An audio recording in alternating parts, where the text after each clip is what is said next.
Elon, what kind of crazy dream would persuade you to think of trying to take on the auto industry and build an all-electric car? Well, it goes back to when I was in university. I thought about what are the problems that are most likely to affect the future of the world, or future of humanity. I think it's extremely important that we have sustainable transport and sustainable energy production. That sort of overall sustainable energy problem is the biggest problem that we have to solve this century, independent of environmental concerns. In fact, even if producing CO2 is good for the environment, given that we're going to run out of hydrocarbons, we need to find some sustainable means of operating. But most of American electricity comes from burning fossil fuels. How can an electric car that plugs into that electricity help? Right. There's two elements to that answer. One is that even if you take the same source fuel and produce power at the power plant and use it to charge electric cars, you're still better off. So if you take, say, natural gas, which is the most prevalent hydrocarbon source fuel, if you burn that in a modern General Electric natural gas turbine, you'll get about 60% efficiency. If you put that same fuel in an internal combustion engine car, you get about 20% efficiency. And the reason is, in the stationary power plant, you can afford to have something that weighs a lot more, is voluminous, and you can take the waste heat and run a steam turbine and generate a secondary power source. So, in effect, even if you take in transmission losses into account and everything, even using the same source fuel, you're at least twice as better off charging an electric car than burning it at the power plant. Okay. That scale delivers efficiency. Yes, yeah. It does. And then the other point is we have to have sustainable means of power generation anyway, electricity generation. So given that we have to solve sustainable electricity generation, then it makes sense for us to have electric cars as the mode of transport. So we've got some video here of the Tesla being assembled, which if you could play that first video. So what is innovative about this process in this vehicle? Sure. So in order to accelerate the advent of electric transport, and I should say that I think actually all modes of transport will become fully electric, with the ironic exception of rockets. There's just no way around Newton's third law. The question is, how do you accelerate the advent of electric transport? And in order to do that for cars, you have to come up with a really energy-efficient car. So that means making it incredibly light. And so what you're seeing here is the only all-aluminum body and chassis car made in North America. In fact, we applied a lot of rocket design techniques to make the car light despite having a very large battery pack. And then it also has the lowest drag coefficient of any car of its size. So as a result, the energy usage is very low, and it has the most advanced battery pack, and that's what gives it the range that's competitive. So you can actually have on the order of a 250-mile range. I mean, those battery packs are incredibly heavy, but you think the math can still work out intelligently by combining light body, heavy battery, you can still gain spectacular efficiency. Exactly. The rest of the car has to be very light to offset the mass of the pack, and then you have to have a low drag coefficient so that you have good highway range. In fact, customers of the Model S are sort of competing with each other to try to get the highest possible range. I think somebody recently got 420 miles out of a single charge. Bruno Bowden, who's here, did that, broke the world record. 425. That was the good news. The bad news was to do it, he had to drive at 18 miles an hour constant speed and got pulled over by the cops. Yeah, I mean, you can certainly drive. If you drive at sort of 65 miles an hour under normal conditions, 250 miles is a reasonable number. Let's show that second video showing the Tesla in action on ice. Not at all a dig at the New York Times, this, by the way. What is the most surprising thing about the experience of driving the car? In creating an electric car, the responsiveness of the car is really incredible. So we want to really have people feel as though they've almost got a mind meld with the car. So you just feel like you and the car are kind of one. And as you corner and accelerate, it just happens, like the car has ESP. You can do that with an electric car because of its responsiveness. You can't do that with a gasoline car. I think that's really a profound difference, and people only experience that when they have a test drive. I mean, this is a beautiful but expensive car. Is there a roadmap where this becomes a mass market vehicle? Yeah, the goal of Tesla has always been to have a sort of a three-step process where version 1 was an expensive car in low volume, version 2 is sort of medium price and medium volume, and then version 3 would be low price, high volume. So we're at step 2 at this point. So we had a $100,000 sports car, which was the Roadster. Then we've got the Model S, which starts at around $50,000. And our third generation car, which will hopefully be out in about 3 or 4 years, will be a $30,000 car. But whenever you've got really new technology, it generally takes about 3 major versions in order to make it a compelling mass market product. And so I think we're making progress in that direction, and I feel confident that we'll get there. I mean, right now, if you've got a short commute, you drive, you can get back, you can charge at home. There isn't a huge nationwide network of charging stations now that are fast. Do you see that coming, really, truly, or just on a few key routes? There actually are far more charging stations than people realize. And at Tesla, we developed something called the supercharging technology. So, and we're offering that if you buy a Model S for free, forever. And so this is something that maybe a lot of people don't realize. We actually have California and Nevada covered. We've got the eastern seaboard from Boston to DC covered. By the end of this year, you'll be able to drive from LA to New York. You're just using the supercharger network, which charges at 5 times the rate of anything else. And the key thing is to have a ratio of drive to stop, to a stop time of about 6 or 7. So if you drive for 3 hours, you want to stop for 20 or 30 minutes, because that's normally what people will stop for. So if you start a trip at 9 a.m., by noon, you want to stop to have a bite to eat, hit the restroom, coffee, and keep going. So your proposition to consumers is, for the full charge, it can take an hour. So it's common. Don't expect to be out of here in 10 minutes. Wait for an hour, but the good news is you're helping save the planet, and by the way, the electricity is free. No, you don't pay anything. Actually, what we're expecting is for people to stop for about 20 to 30 minutes, not for an hour. It's actually better to drive for about maybe 160, 170 miles, and then stop for half an hour, and then keep going. That's the natural cadence of a trip. All right. So this is only one string to your energy bow. You've been working on this solar company, Solar City. What's unusual about that? Well, as I mentioned earlier, we have to have sustainable electricity production as well as consumption. So I'm quite confident that the primary means of power generation will be solar. I mean, it's really indirect fusion is what it is. We've got this giant fusion generator in the sky called the sun. And we just need to tap a little bit of that energy for purposes of human civilization. Most people know but don't realize they know is that the world is almost entirely solar-powered already. If the sun wasn't there, we'd be a frozen ice ball at 3 degrees Kelvin. And the sun powers the entire system of precipitation. The whole ecosystem is solar-powered.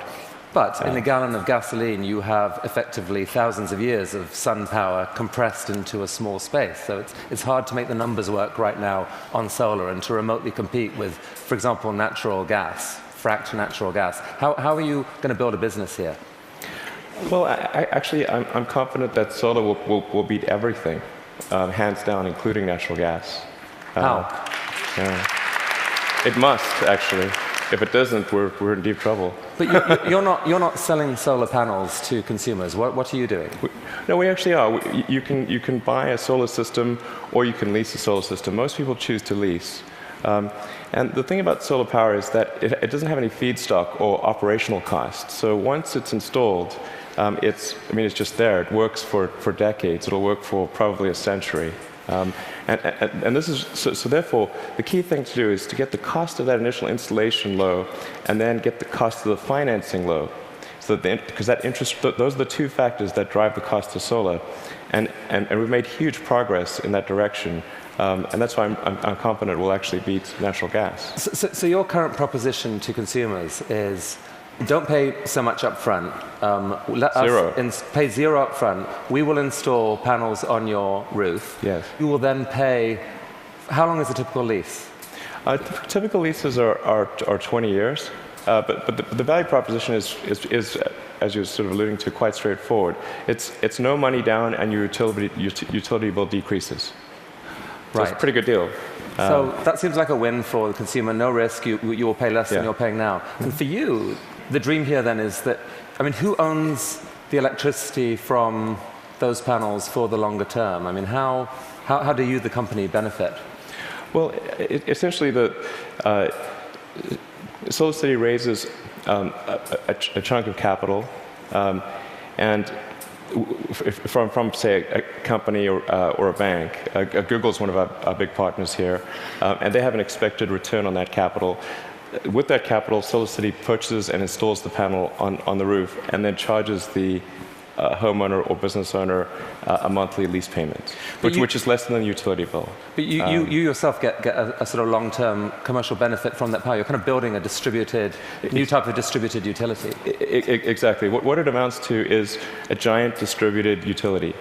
And I think it's a good thing, because utilities have been this monopoly, and people haven't had any choice. So effectively, it's the first time there's been competition for this monopoly, because the utilities have been the only ones that own those power distribution lines, but now it's on your roof. So I think it's actually very empowering for homeowners and businesses. And you really picture a future where a majority of power in America, like within a decade or two, or within your lifetime, is solar? I'm extremely confident that solar will be at least a plurality of power, and most likely a majority.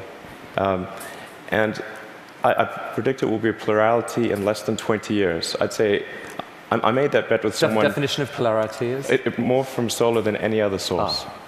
Who did you make the bet with? With a friend who will remain nameless. But, just between us.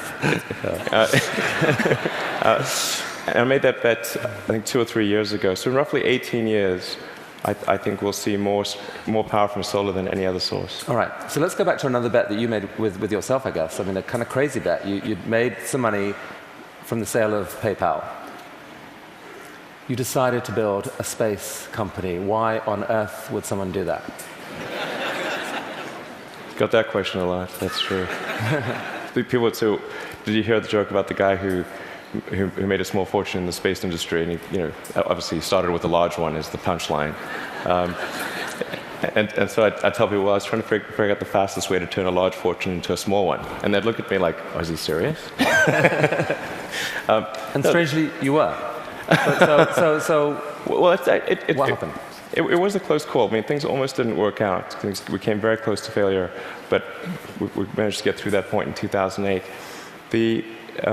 The goal of SpaceX is to try to advance rocket technology, and in particular to try to crack a problem that I think is vital for humanity to become a spacefaring civilization, which is to have a rapidly and fully reusable rocket. Would humanity become a spacefaring civilization? So that was a dream of yours in a way from a young age, or like you dreamed of Mars and beyond? I did build rockets when I was a kid, but I didn't think I'd be involved in this. It was really more from the standpoint of what are the things that need to happen in order for the future to be an exciting and inspiring one. And I really think there's a fundamental difference if you sort of look into the future between a humanity that is a spacefaring civilization that's out there exploring the stars on multiple planets.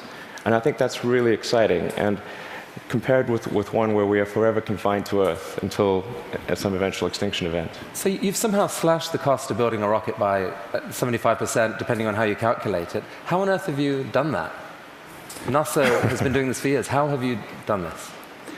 Well, we've made significant advances in the technology of the airframe, the engines, the electronics, and the launch operation. I mean, there's a long list of innovations that we've come up with there. That they're a little difficult to communicate in this talk, but because, not least because you could still get copied, right? I mean, you haven't patented this stuff. It's really interesting to me. You didn't patent because you think it's more dangerous to patent than not to patent. Since our primary competitors are national governments, the enforceability of patents is questionable. It's really interesting. But the big innovation is still ahead, and you're working on it now. Tell us about this.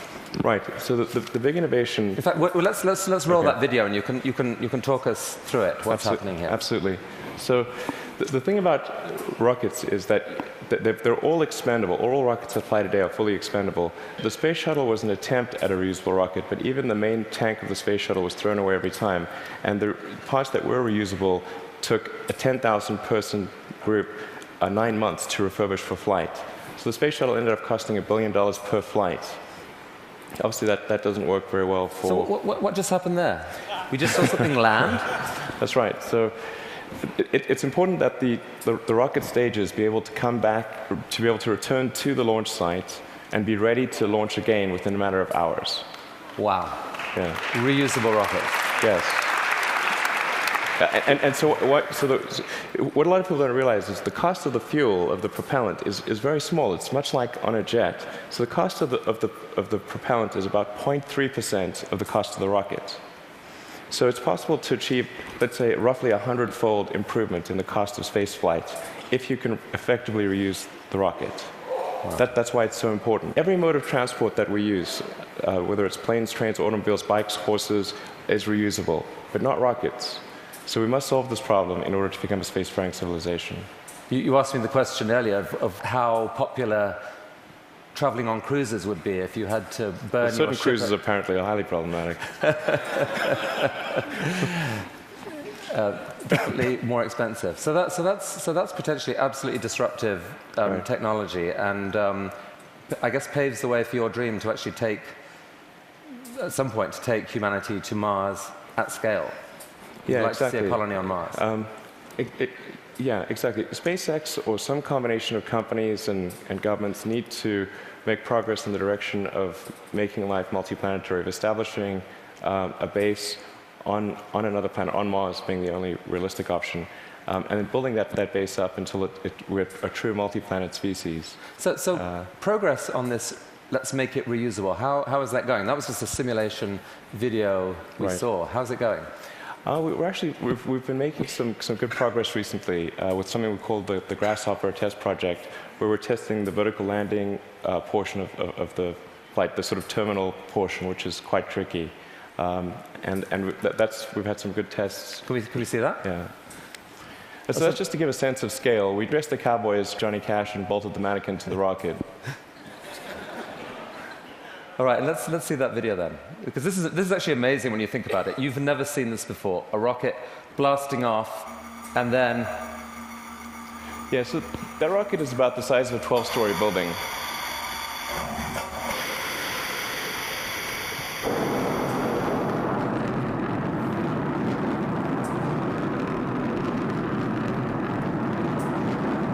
So now it's hovering at about 40 meters, and it's constantly adjusting the angle of the pitch and yaw of the main engine and maintaining roll with cold gas thrusters.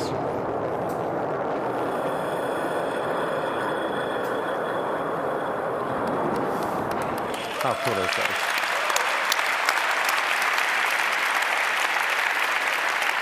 Elon, how have you done this? These projects are so... These PayPal, SolarCity, Tesla, SpaceX, they're so spectacularly different. They're such ambitious projects at scale. How on earth has one person been able to innovate in this way? What is it about you? I don't know, actually. I don't have a good answer for you. I work a lot. I mean, and a lot. Well, I have a theory. I have a theory. All right. My theory is that you have an ability to think at a system level of design that pull together design, technology, and business. So if TED was TBD, design, technology, business, into one package, synthesize it in a way that very few people can, and this is the critical thing, feel so damn confident in that click-together package that you take crazy risks. You bet your fortune on it, and you seem to have done that multiple times. I mean, almost no one can do that. Can we have some of that secret sauce? Can we put it into our education system? Can someone learn from you? It is truly amazing what you've done. Oh, thanks. Thank you. Well, I do think there's a good framework for thinking is physics. You know, the sort of first principles reasoning. I mean, generally, I think there are what I mean by that is boil things down to their fundamental truths and reason up from there, as opposed to reasoning by analogy. Through most of our life, we get through life by reasoning by analogy, which essentially means kind of copying what other people do with slight variations. And you have to do that, otherwise it's mentally you wouldn't be able to get through the day. But when you want to do something new, you have to apply the physics approach. Physics is really sort of figured out how to discover new things that are counterintuitive, like quantum mechanics. It's really counterintuitive. So I think that's an important thing to do. And then also to really pay attention to negative feedback and solicit it, particularly from friends. This may sound like sort of simple advice, but it's hardly anyone does that, and it's incredibly helpful. Boys and girls watching, study physics. Learn from this man. Elon Musk, I wish we had all day, all right. But thank you so much for coming to TED. Thank you. That was awesome. It was really, really cool. Look at that. Just think about it. That was fantastic. Thank you so much.